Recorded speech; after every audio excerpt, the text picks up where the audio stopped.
Game over, man. Game over. Johnny. You're gonna need a big approach.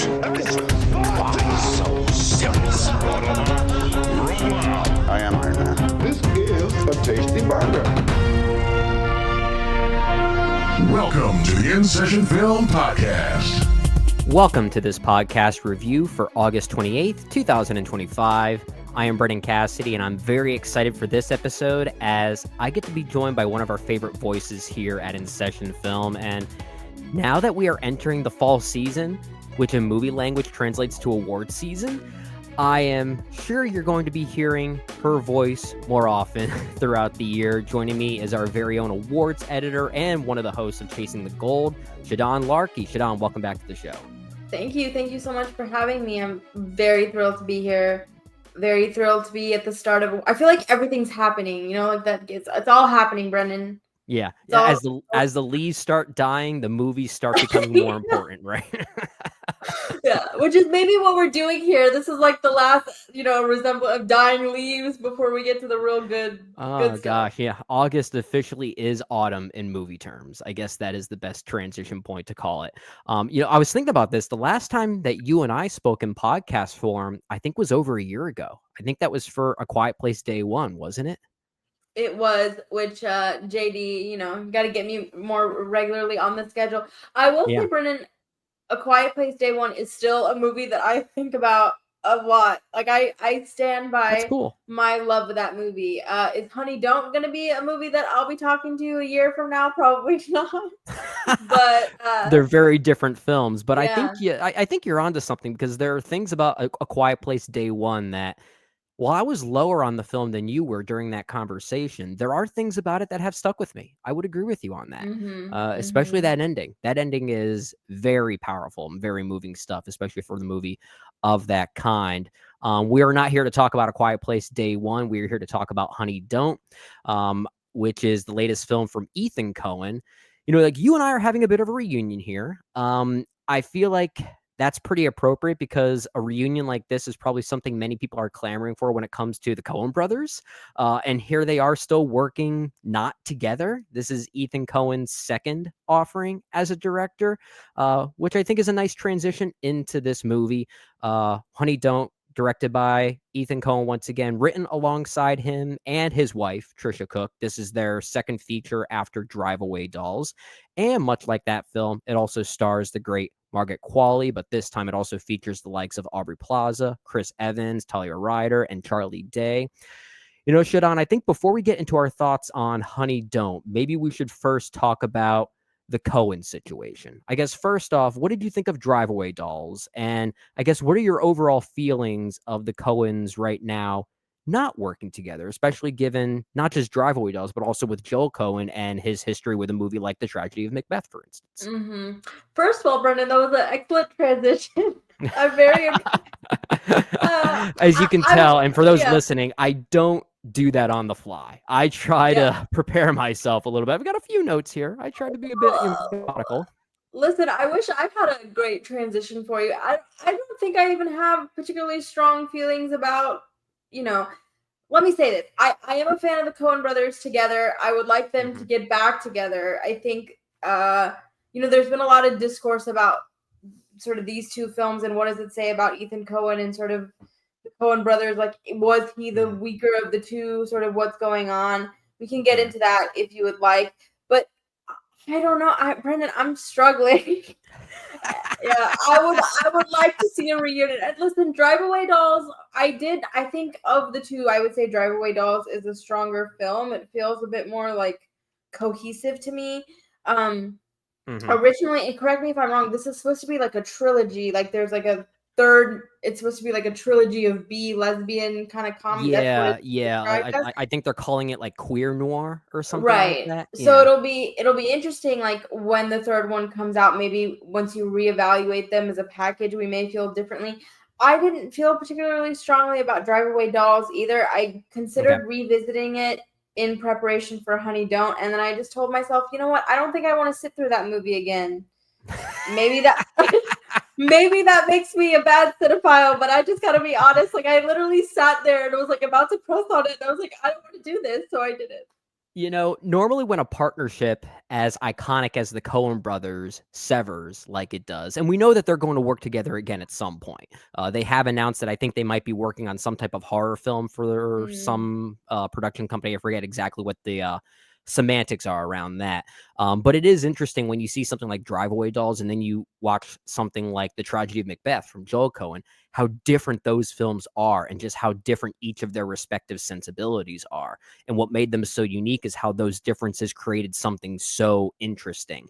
So to see them deviate is at times unfortunate, but also kind of interesting, especially given that they seem like they have some creative juices that they just have to get off their chest that they knew they couldn't do as a partnership. And we're certainly seeing that here with a lot of these movies right now. But I have to wonder, I mean, because Ethan Cohen is obviously working really closely with Trisha Cook here, like her Mhm. influence is also a factor here as well. So how much of it is his sensibilities and how much of it is hers? How much of it is theirs together? Because It's a this is great question. a partnership too, a different partnership. But I think that's Yeah. what I'm curious about is like, is this really an Ethan Cohen sensibility? Is it a Trisha Cook sensibility? Like, what's happening here? I think that's a great question, and honestly, as we'll talk about here with this movie, Honey Don't, and even to some extent, like we talked about before with Drive Away Dolls, I think it is another partnership. And in, Mm. in a way, this isn't too out of the realm of possibility, and it's also not like unheard of for the Coen brothers because when they first started out, most of their early films were credited only to Joel Coen as the director, even though they were, it was a partnership that then became credited as such, but it was always a partnership. It just wasn't always Mhm. credited that way. And I'm kind of wondering if the same thing is happening here between Ethan Coen and his wife Trisha Cook. I think that's a very good point and perhaps a great transition into Honey Don't. So you laid the cards on the table as to what you thought about Drive Away Dolls and just the overall severing of the Coen brothers. What do you think about Honey Don't, the latest from Ethan Coen and Trisha Cook here? So this is something we actually talked about on the most recent Chasing the Gold episode, which Okay. is that I'm the kind of person that I go into movies like determined to find something positive about them. I don't like kind of going in with a bad attitude. And I should also preface this by saying like I am the biggest Chris Evans fan on the planet. Like give me like a a D-list Chris Evans movie. I promise you, I've seen them all. I put them on in the background when I'm like cleaning my house. Like it's like that level of fandom. Like it. I told Erica, I was like, something happened when I saw the first Fantastic Four. A switch went off in my brain, and I've never been the same since. So all of this to say, Brendan, like I am the person that should have like been screaming at the rooftops about this movie because I was so determined to be like, I'm gonna have a good time. I'm gonna have a good Mhm. time. And I think I did have a good time in the sense that, like, I like going to the movies. I like seeing 3 actors that I think are really good, Yeah. kinda having what seemed like fun maybe, at times at least, but, like, it just I mean, I felt like I really had to reach to enjoy myself, and speaking of sort of how the passage of time changes, like, the longer I like, the more time progresses, the more I look back and I'm like, "Oh." Yeah, yeah. I do wonder how I'm going to feel about this movie as I sit with it longer as time goes on. Because a movie like Drive Away Dolls, I remember enjoying in the moment, but it hasn't really stayed with me since I saw it. I wonder if Honey Don't will have a similar effect on me because I did enjoy this in the moment, but for very different reasons. I Yeah. don't think it's a very good movie in many respects. It's very messy. It has very little cinematic momentum, but it's also kind of an interesting movie at the same time, maybe even more so than Drive Away Dolls. And I think where I'm trying to separate my enjoyment of the movie is whether it comes from the movie itself or more so the idea of what the movie is going for, which I think is a very different thing because Yeah. I love the idea of what it's going for. I kinda like this bizarre like this bizarre string of films from Ethan and his wife Trisha as sort of a way of reflecting their unorthodox marriage, and both of these movies are kind of an illustration of that. Drive Away Dolls did so in a very different way. It had more of a comedic energy. To your point, it definitely felt more like a movie. There was more of a cohesion to that one, which also weirdly made it more conventional by comparison to Mhm. Honey Don't in a way. Did you Honey see Drive Away Dolls in theaters? I did, yeah. Okay. I think that would have changed my experience. I think watching it at home kind of killed whatever momentum that movie did have. And I think watching Honey Don't in theaters added to the momentum. That's So a good I would point. actually encourage people, especially because my audience had a lot of reactions to certain things that were happening. So I would encourage people that if this is something that even seems remotely interesting to you, watch it now. Watch it with a crowd. I feel Mhm. like it's not the kind of movie that's going to play well like on your couch on a random Tuesday.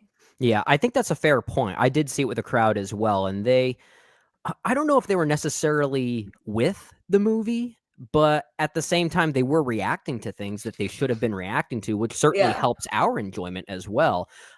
At the same time, I do wonder that if I were to watch this at home, are there hidden things here that I might be able to pick up on? Because I think when compared to Driveway Dolls, this one seems less surface level. There seems to be a lot more going on here that Ethan and Trisha have on their minds that they're asking us to look for. I mean, even tonally speaking, this is a very different movie than Driveway Dolls. It's more morbid, it's more sorrowful, it doesn't quite have that same comedic energy. It's also a much stranger film.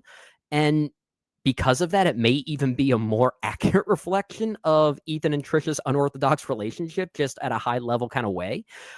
So I think for those reasons, I don't know if I'll enjoy rewatching it, but I think it's a more intriguing film when compared to Driveway Dolls. And I think I'm at a stage now where I don't know if I'm becoming too, I guess, easy to please when it comes to movies that are going for really interesting things, but I have more respect for them. And I do have a bit of a respect for this one that it's very directly trying to subvert the tropes of classic film noirs, and does so in pretty intriguing ways that maybe we can talk about further. But uh, I do wonder if in a year's time, will this be a movie I respect more than I like? I don't know. I'm waiting for that time to come to see how I feel about it.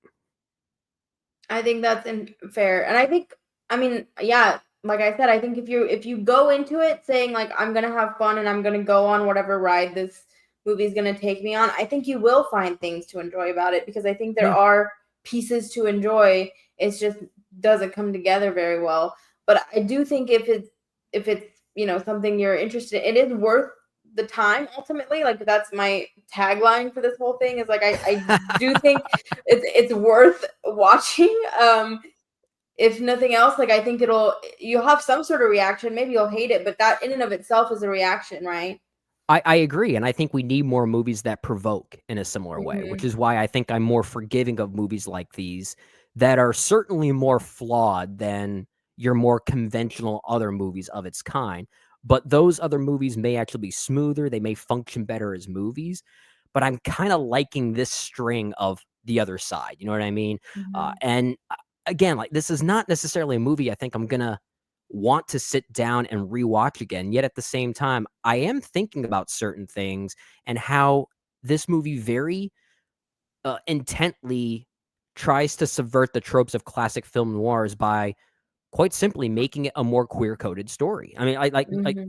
like the queerness of this movie is even more apparent than it was in Driveway Dolls, I think, because it's kind of using the traditional tropes of film noirs as kind of a red herring. You have Chris Evans here playing what's his character's name? Drew Devlin, I think it is, who is clearly kind of an evil man, right?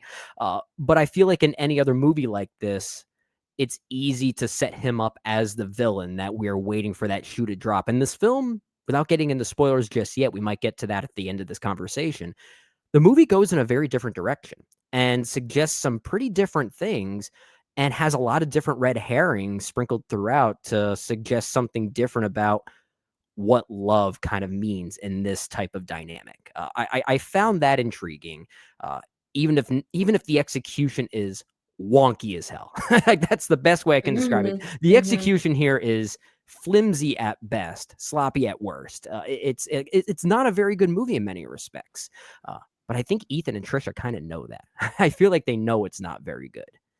Well, see, that's interesting. Tell me more about. You think that they sort of know they're going for something that's sort of sloppy and messy and leaning into it? Maybe. I think we are seeing a few more examples of movies that are intentionally trying to break the rules, I'll simply say. Mm. Some are more successful than others. And I don't think this is a movie that's nearly as successful as others that do break the rules in a very effective way. But I think we're seeing more filmmakers take risks and challenge the form of what it means to make a movie, and are not interested in convention. And I think this is a movie that isn't interested in convention. I'm not here saying that I think it's successful at doing that. But I am saying I'm more intrigued when filmmakers try to challenge that form, even if it fails and they stumble over it, which I think this one stumbles more than it doesn't. Yeah. I mean, you used an interesting word earlier, which is provoke. And I felt Mhm. like this is a movie that wanted to provoke, but I don't know that it necessarily did. I mean, it just That's fair. it didn't seem that shocking to me. Like I was thinking about sort of the sex scenes earlier today, and I was, and the Chris Evans character is supposed to be like a sex Mhm. addict or like the leader of it. And I was like, I've seen more provoking sex scenes Sunday night on HBO. Like I just don't think that this.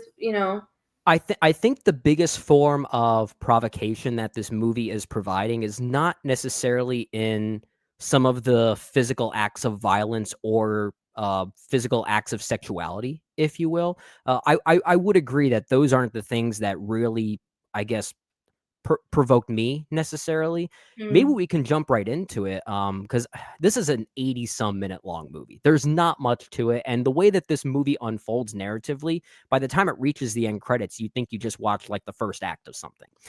Very little actually happens. So now might be as good a time as any as to get to the final act as to who the quote unquote killer is. Because I think that reveal is maybe the biggest form of provocation that this movie is getting at. It's actually the love interest of MG rather, played by Aubrey Plaza, who has been right underneath Honey Donahue's nose the whole time. And I found that kind of intriguing because it suggests how love as possession and power and control is not something that's always conducted by men, that it could mm. actually extend further beyond that. And I thought that was a pretty interesting way of going about it. And I think that just that idea alone, I think, is enough to get some people talking. Again, I'm not saying that the dramatic urgency of that reveal is earned necessarily. It is very sudden and kind of sloppily handled. But I think the idea of it is an intriguing one. And that is probably the thing that I latched onto the most. I actually think that sequence where she, goes to sort of check on the Aubrey Plaza character and she sees sort of her niece's lipstick on the cup, and that's Mhm. sort of I thought that was actually the sequence that came together the best for me, where Okay. I was like, oh, because I really didn't, and because sort of everything is sort of a little bit underdeveloped and you don't really know where it's going. I didn't even realize the movie was that short, so I thought there was more. So when I got to the point where I was like, oh, so I was kind of surprised by it. And yeah, I liked that whole and sort of them sort of fighting with each other, because that is something like you don't really see, and that is like a subversion of expectations. Mhm. Sort of, the lover being the villain, and then this confrontation that's so markedly different from the other sort of encounters that they have together. I thought that was, Yeah. really well. It was interesting. And I mean, the movie Yeah. is shot really well. Like I liked Oh, the yeah. way that it looked, and so I Ari just Wagner, I think, was the cinematographer Mhm. here, and she's done great work before. Yeah. So that Mhm. that worked. The ending worked for me. I think it's just the problem is this movie kills its own momentum every time. Like Yeah. it starts to build and then it dips and then it starts to build and then it dips. But like if the ending was sort of the climax, then we got maybe a little bit more, or if there was just a better sort of build up to all of that. Mhm. Mhm. I think that's a fair point. A lot of what makes that ending work too is that regardless of how you feel about this movie, I think a lot of people seem to agree that Aubrey Plaza and Margaret Qualley are very good here. And I do think they have good chemistry together, which actually does add kind of a saddening quality to that final Mhm. act. It's something you actually don't want to see happen. And the fact that Honey Donahue, who is sort of positioned as the all-knowing protagonist here, that should be very good at her investigative job, would miss something like this. And this is someone that then puts herself into dangerous and risky situations and relationships. And she does so in a way without realizing that because of her sexuality, she can then be easily targeted for it. And I found the way that the movie wraps up seems to have a lot on its mind that suggests maybe the tension of this type of relationship. And it again, it does help because I think these performances are very good. I do think their dynamic is very good. I would actually like to see a whole movie of just them. If that were the movie, it would be a very different kind of movie, mind you. May have been a more effective movie simultaneously, though. That's where I'm trying to draw that line a little bit. Yeah, I mean, Margaret Qualley, I think, and she is to me the highlight of it. I mean, she's just magnetic. I think I'm tripping over my words because I'm like, how do I describe how good she is here? To me, like when the camera is on her, I'm just so interested in what she's doing. And even like the more mundane scenes where she's just walking around, to me, are just so interesting because I find her interesting. And Yeah. I've been following her career since like The Leftovers, and I remember I did kind of have a who is that moment with her earlier on. And so to see these performances where she's sort of growing more and more into this like really unique kind of screen presence that she has, like there's not that many people that remind me of her necessarily. I think she's carving out a really interesting space for herself, working with really interesting filmmakers. So she is sort of the whole, the whole reason to see this, I think, is because of her. And I do think Honey as a character is really interesting. Like, I liked her. I liked spending time with her. I did too. You're right that Margaret Qualley is kind of hard to pin down, and I mean that as a compliment. You know, an actor is good when they've gone beyond the usual adjectives to describe what makes them good. She's almost like an alien in a way. Like there's like I feel like I have to make up words to describe why she's good. But I'm with you for whatever those reasons are. You can't take your eyes off of her in really anything she's ever been in, and I think this is no exception. And like I said, I think she has great chemistry with Aubrey Plaza. Even some of the Charlie Day stuff I thought was kind of funny. But then, you have a lot of other meandering threads. Billy Eichner has a small role here. I think he's only in about 2 scenes. They really mean nothing to the movie. But again, I think the movie is kind of aware of that. I think it's throwing familiar things here to subvert the conventions of these types of movies, as if to deconstruct the typical manliness of classic film noirs. And like I said, this is a very queer coded version of that, and that is very, very deliberately so. But yeah, when Margaret Qualley is front and center in the interaction she has with Aubrey Plaza and many of these others, yeah, she just knows how to carry a movie. She is so magnetic at doing it.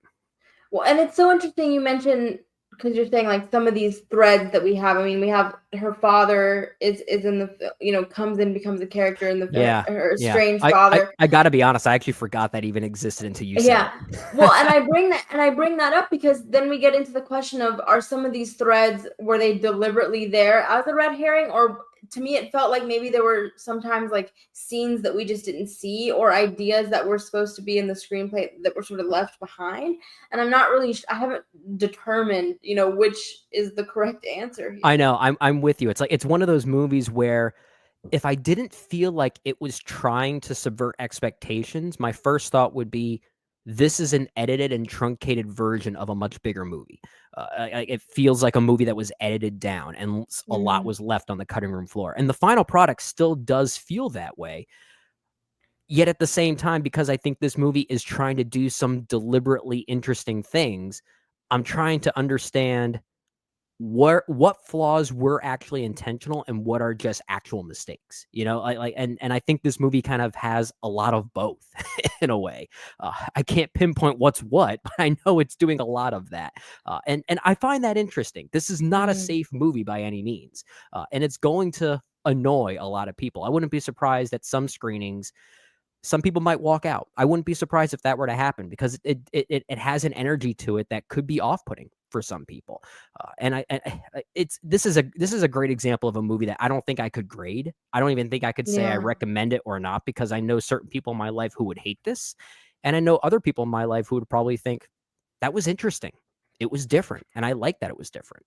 I think you have to be a person, and again, it comes back to that central question that I brought up, which is like, how generous of a read do you want to give it? How generous of a moviegoer? Like, what are you looking for? Right. I don't think this is a movie that I would recommend to general audiences at all. This is the kind of movie for somebody that likes movies and wants to see something interesting and weird. You know what I mean? Like, this is not the kind, if you see, 3 or 4 movies a year, like this is not going to be one of those movies that, like if it is, I might have to apologize to you for yeah, that. I say that with love, but like pick something else. Yeah, but yeah, I'm with you. It's a hard movie to pin down. I think on Letterboxd I gave it a 3 out of 5, which might be a bit of a generous grade, but it's a hard movie to grade. It really is. But Brendan, you brought up an interesting point that that I hadn't thought about, that I want to dig in with a little bit more, which is sort of Okay. the role that her sexuality plays here. Which I think you're right that she develops a blind spot for this woman that she's sort of with and enraptured by, and traditionally like that trope happens a lot with men and women, like he falls, but then this idea that we also have the male character, her beauty is also brought up a lot in the, obviously Margaret Qualley is very stunning, and so we see both the sort of the Chris Evans character repeatedly hitting on her, the Charlie Day character basically exists. The running gag in the film is that he's like, oh, well, I want to take you out. And she's like, I have book club, right? So what did you make of sort of those relationships and what they say about sort of the traditional role of a man in a movie like this, and then how it is subverted by the romance? Well, I think in an interesting way, the movie is kind of subverting that trope by also not subverting it. In a way, it's basically taking that traditional trope that was mostly preoccupied by straight white men and replacing it with a lesbian female, and that maybe a lesbian female can have similar blind spots, but for different reasons. And that I guess that was sort of what I took from it. And again, I have to also say I am not the expert on this topic. There are probably many other think pieces out there from individuals more closely related to this topic that I would urge everyone to go and check out. But as a straight white male myself, trying to read it from that perspective, I felt like it was a way of sort of trying to create almost like a universality around these issues, regardless of what the protagonist's orientation might be. And that's at least the way that I took it. I think that's a good read. I did like that one of the, the film was very deliberate about showing us that Honey was like really, really good at her job. And every time somebody wanted to just be like, but look how beautiful she is. Like she was so like sharp and quick witted. So I thought that was really well done. I agree. Anything else you want to say about this movie before we get to final thoughts? Interestingly, we've been going on for about 25 minutes or so. That's like almost at halfway point of the actual movie. Yeah, I was like, is that good or bad? Well, I mean, I do want to talk about like the church of it all, because I'm from Houston. Any movie that like plays with the Joel Osteen of it all brings me a lot of joy. Like, I was like, I liked that element of like the mega church vibe, or like, is it a cult? Is it? But I just feel like, again, like it didn't go anywhere really. Like I felt like you could have removed that entire subplot and you would have kind of ended up a little bit with the same movie. So and I think that was one of those choices that, as sloppy as it is, may have been deliberate, because I do think the church here, and even Chris Evans as well, was kind of one giant red herring. Because I think in a more traditional movie that has more of a presence in the actual mystery, and by the time we get to the end, it really doesn't. You're absolutely right. You can remove it from this movie and it really doesn't affect much of anything. In fact, what goes on at this church almost feels like its own separate movie that kind of becomes intertwined with the main movie. They almost feel like completely separate experiences. I do kind of like the idea that there's no synergy, but I also feel like I have to critique that there's no synergy. Right. So it's kind of both. You know what I mean? Yeah, I would have liked it to have something to say. I would have liked it to be like a caricature of Joel Osteen or something, of sort of this overconsumption that happens sometimes in religious spaces, but it just didn't really go anywhere. But I mean, I enjoyed the performance, and I enjoyed those scenes. Like they made me laugh, but I was like, it's really just here for comic relief, I think. Right. And to your point that it doesn't necessarily need to have synergy with the main plot. Like it could still function in its own way, but it may also be better served to at least have some type of point in its own right, which it doesn't really. You're not wrong there. I think if anything, it's really just here to function as a distraction. And given the the religious topicality of it all. Sometimes we might want a little bit more to latch onto when it comes to that, and this one doesn't really give that. So you're certainly not wrong there. Chris Evans is fun. He's certainly fun in this movie. It's a very one note performance. He's having a good time doing it though, but I enjoy what he had to give here. Yeah, I think all of the performances, like with what they were given, again, seemed like they were having a good time. Even the Billy Eichner. I mean, you mentioned he's only in 2 scenes, but again, if we try to explore this theme of like sexuality and relationships, and it's interesting. He comes into her private investigation office because he thinks that his partner is having an affair, and so it kind of does lead to like, are all of our relationships fundamentally going down the same path, even if we think they're different? Yeah. And I think that's a very good read on it too. And I think the actual ending of the movie kind of suggests that Honey herself may not have learned much of anything by the end. Is she still as reckless as she was before?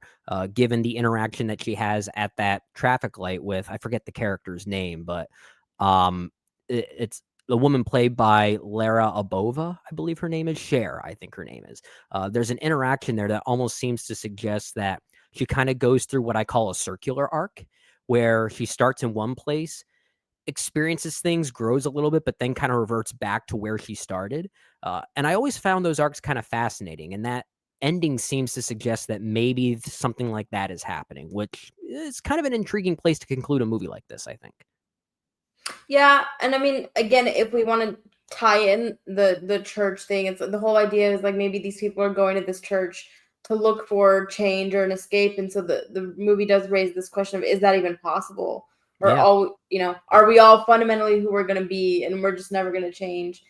I just did think the ending, like I said, I liked that sort of the final confrontation. I thought that was done really well, but it just seemed like it wasn't earned, or not even that. I don't even know. I just felt like I was like genuinely shocked by it, and it raised a lot of questions where I was like, this doesn't add up necessarily. That or we don't have enough.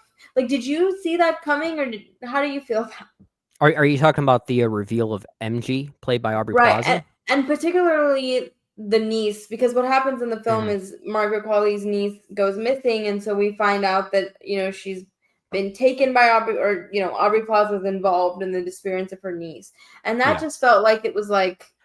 That felt like plot convenience in order to get to that reveal. Like the movie needed some type of device in order to arrive there. There's a lot about this movie I'm struggling to either critique or praise, because I know it's making a lot of mistakes. I just can't tell where those mistakes are done on purpose. But if there's one thing I know I could critique, it is the treatment of the Korean character played by Talia Ryder, who I think is severely underutilized here. And I think she's a very talented young actress. I wish we would see more of her here.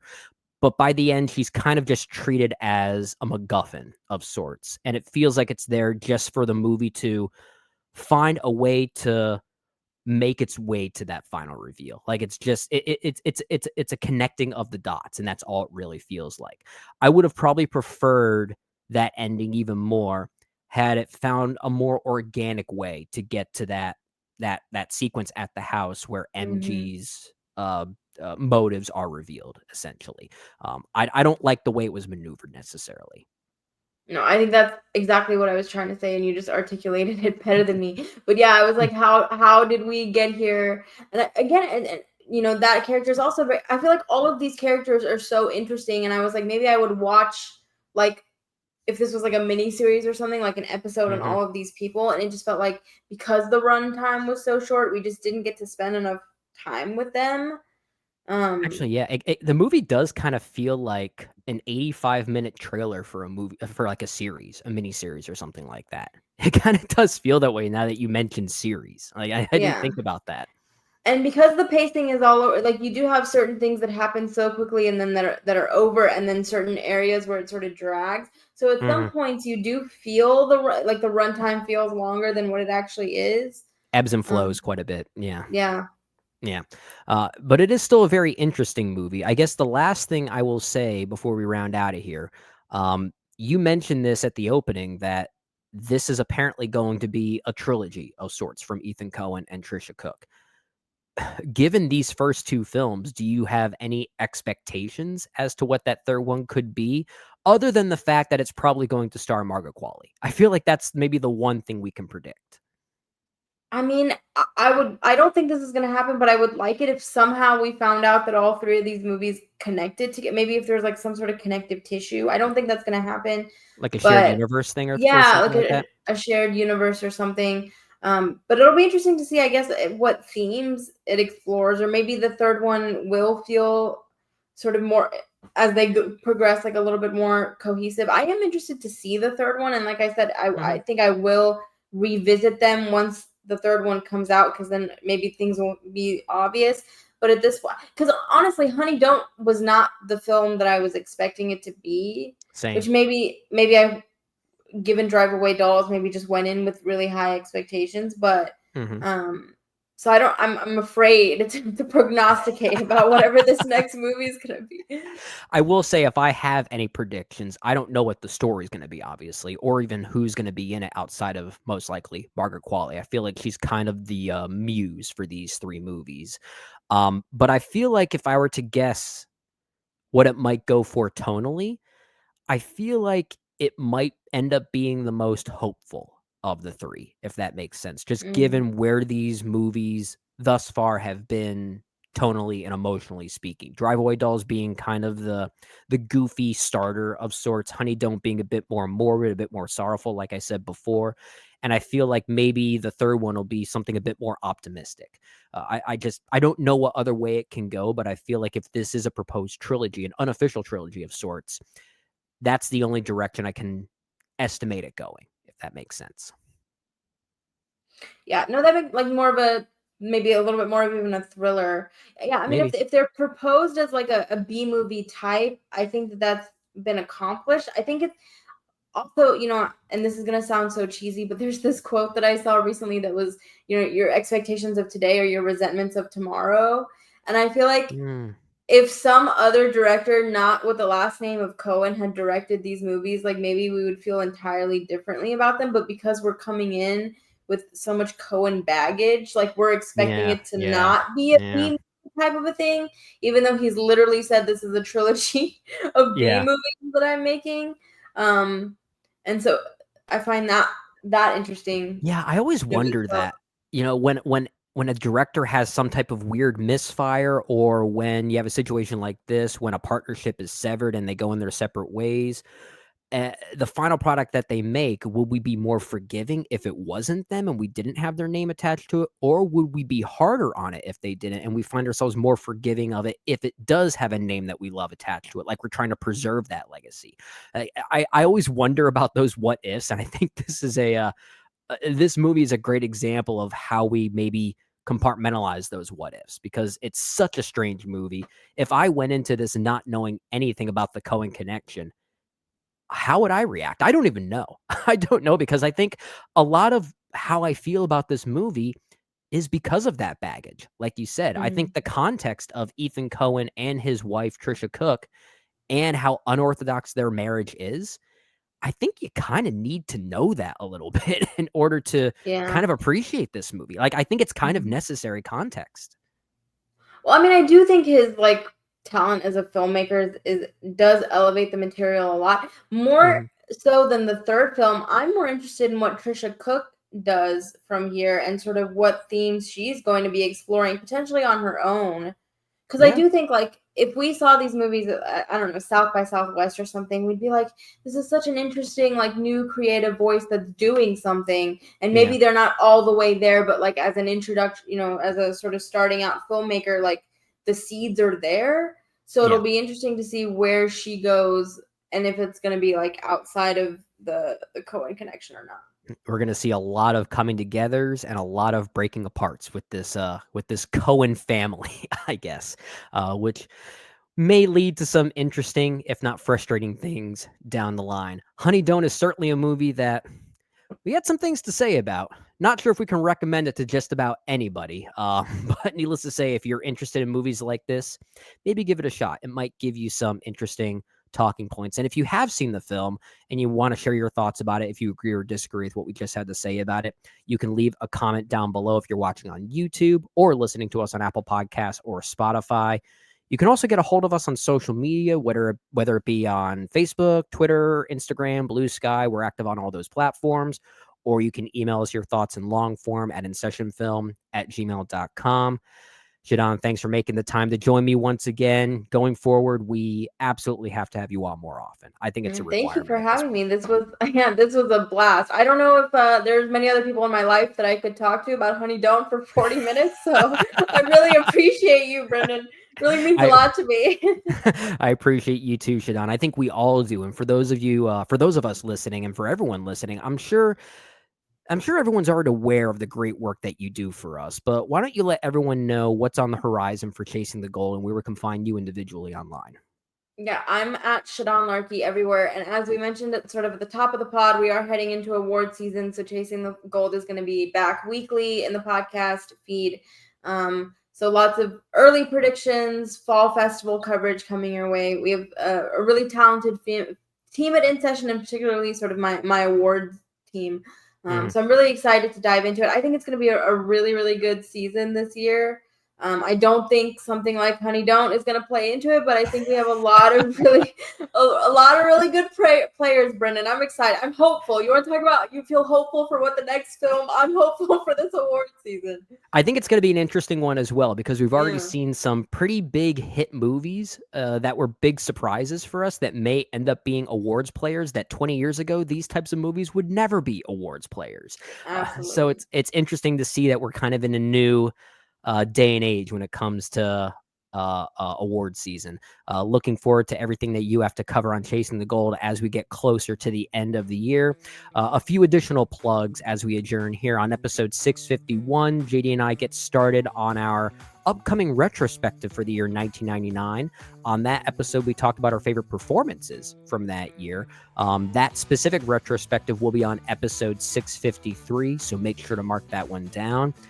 We also have quite a few reviews this week. We have a review already available of what is surprisingly the highest grossing movie of the year so far, Neza 2. JD was joined by the great Sharia Chavala as well as his own son to discuss that one. We'll also have a review of K-pop Demon Hunters, which is already making the rounds. It was a huge hit over the weekend, as well as on pretty much every streaming music service. So be on the lookout for that review. It may already be out by the time this review of Honey Don't goes out live. So either way, it'll be one or the other. So be on the lookout for that. As always, we'll have more from Women in Session coming out on the horizon. And of course, to Shadan's point, Chasing the Gold ramping up. It's award season. You don't want to miss any of it. So Shadan, thanks again for being here. Thanks to all of you who tune in on a regular basis. We will see you all next time on the In Session Film Podcast.